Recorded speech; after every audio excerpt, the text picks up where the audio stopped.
Most video game difficulties are basic and restrictive. Easy, medium, hard. Shouldn't games offer more flexibility for players? Well, it's not as new of a concept as you might think. In fact, the idea's been around since 1994.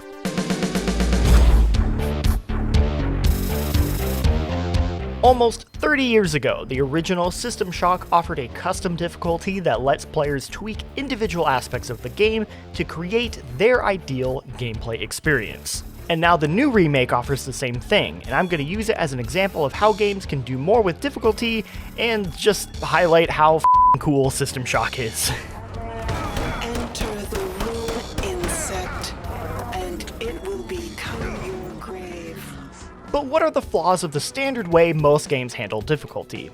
You get a series of presets: easy, medium, often the default, hard, and maybe a fourth option like hardcore or legendary. Typically, games center around combat, adjusting damage outputs and the health of both the player and enemies. Sometimes a difficulty setting offers more changes, like how Resident Evil switches up enemy locations or makes puzzles harder. Some offer even more unique challenges, like being able to save only a certain number of times, or permadeath. The problem is most of the time these are binary options, where the challenge is ramped up in all aspects of the game instead of individually. Maybe you prefer harder puzzles, but find the increase in combat difficulty to be too much. Most games say, sorry, it all comes as a package deal. This is where System Shock comes in. The game instead breaks things into 4 different categories. 3 of them are specific to different aspects of the game, and the 4th has wider reaching changes to the pacing.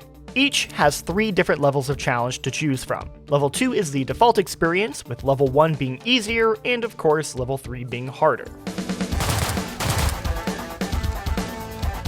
Combat is, well, all about combat. It does the usual thing we talk about most games doing, adjusting health and damage. So level 1 enemies have less health and take fewer bullets to drop. Meanwhile, level 3 enemies are a lot beefier and hit you for more substantial damage. But that's not the only change. The quantity of foes aboard Citadel Station alter as well. So on level 3, you might get an extra cyborg or 2 in a room.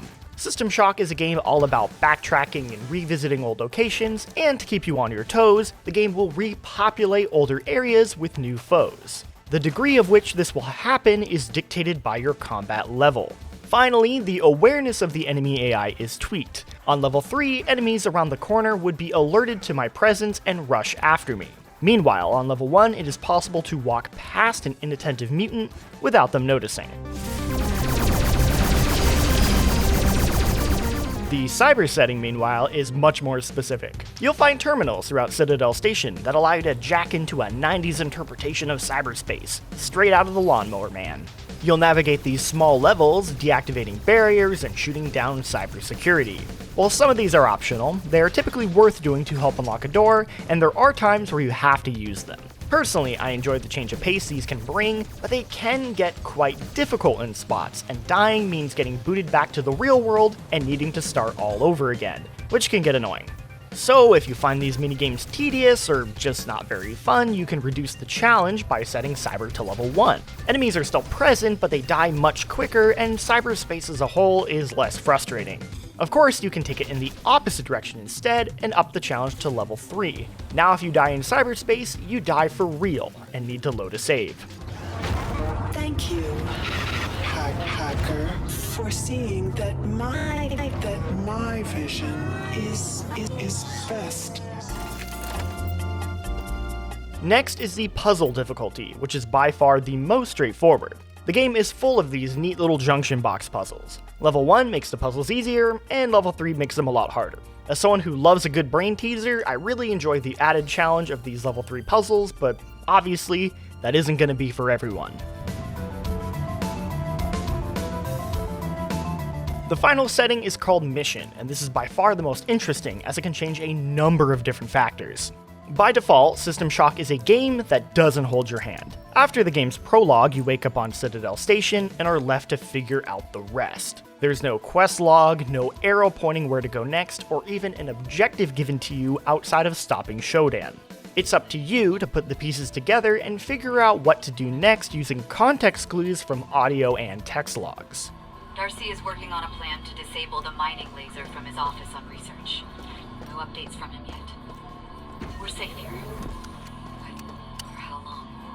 This is incredibly faithful to the original 1994 game and feels unique and rewarding in 2023, where games just can't help themselves but tell you exactly what to do next. However, the lack of any direction can be off-putting, which is why if you set mission to level 1, the game will provide waypoints to assist players. On top of that, several important key codes that are otherwise randomized will instead be fixed, and you can no longer drop mission-critical items. Setting mission to level 3, meanwhile, brings back a fun bonus challenge the original game also had, a time limit. You now have 5 hours to stop Shodan and beat the game. Of course, this is something I would not recommend for a first-time playthrough. To beat the game in 5 hours requires pretty intimate knowledge of Citadel Station and knowing pretty much exactly what to do. But it is a wonderful challenge on repeat playthroughs. Typically on other games, a hardcore challenge like a time limit would also be locked on a higher difficulty that also ups the combat challenge, the puzzles, etc. But in System Shock, you're free to try this out, but also keep everything else at level 1 if that's what you prefer. The choice is up to you, and that is what's so great about custom difficulties. Hate the cyberspace challenges? Set that to level 1 so you can get in and out of them quickly. Love doing the little door hacking puzzles? Try them on level 3 for a fun challenge. Does your spatial awareness suck and you need a clear path forward? Set mission to level 1. The downside to the system, and really just difficulty systems in general, is that you won't know what's best for you until you play the game for yourself. My first time through, I played the game on the default for everything, just to get a baseline experience. Then I redid the first area of the game on level 1 for everything, and then on level 3 for everything, just to get a sense of what they were like.